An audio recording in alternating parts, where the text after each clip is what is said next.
Assalamualaikum warahmatullahi wabarakatuh. Halo, bagaimana kabar semuanya? Hari ini Ibu akan menjelaskan materi mengenai negara hukum dan hak asasi manusia. Apa sih yang dimaksud dengan negara hukum?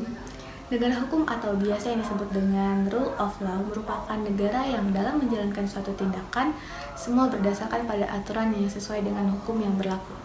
Jika ada seseorang yang melakukan tindakan melanggar aturan, maka ia berhak untuk mendapatkan suatu hukuman karena dianggap melanggar peraturan tersebut. Di Indonesia merupakan negara hukum yang tertuang dalam pasal 1 ayat 3 Undang-Undang Dasar 1945 yang berbunyi negara Indonesia adalah negara hukum, di mana Indonesia menggabungkan beberapa sistem hukum dalam konstitusinya.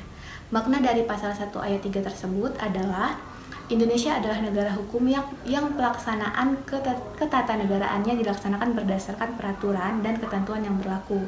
Negara hukum sendiri berdiri di atas hukum yang menjamin keadilan seluruh warga untuk negara. Untuk Indonesia, negara hukum didasarkan pada nilai-nilai Pancasila yang merupakan pandangan hidup bangsa dan bersumber dari segala sumber hukum. Dalam pembukaan Undang-Undang Dasar 1945, dinyatakan bahwa Indonesia adalah negara yang berkedaulatan rakyat didasarkan kepada suatu undang-undang dasar. Dari pernyataan tersebut, Indonesia adalah negara demokrasi konstitusional. Menurut konsep negara demokrasi konstitusional, kekuasaan penyelenggaraan negara dibatasi oleh konstitusi. Setiap negara memiliki konstitusi.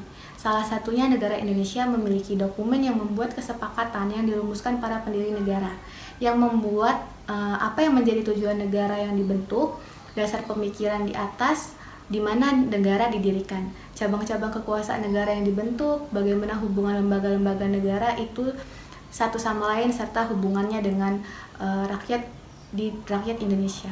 Undang-Undang 1945 itu merupakan konstitusi yang tertulis yang merupakan hukum tertinggi di Indonesia. Dalam sebuah negara hukum, kekuasaan akan dijalankan oleh pemerintah berdasar kedaulatan hukum yang kita sebut sebagai supremasi hukum yang bertujuan untuk menjalankan sebuah ketertiban hukum.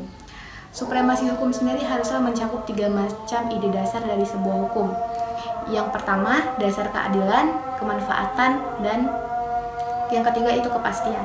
Oleh sebab itu, hukum tidak boleh mengabaikan keadilan masyarakat, dan sebuah hukum tidak runcing ke bawah dan tumpul ke atas karena semua sama di depan mata hukum.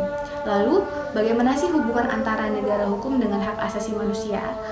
Hubungan antara negara hukum dengan hak asasi manusia memiliki kaitan yang sangat erat, serta tidak dapat dipisahkan karena suatu hukum berfungsi untuk melindungi hak asasi manusia.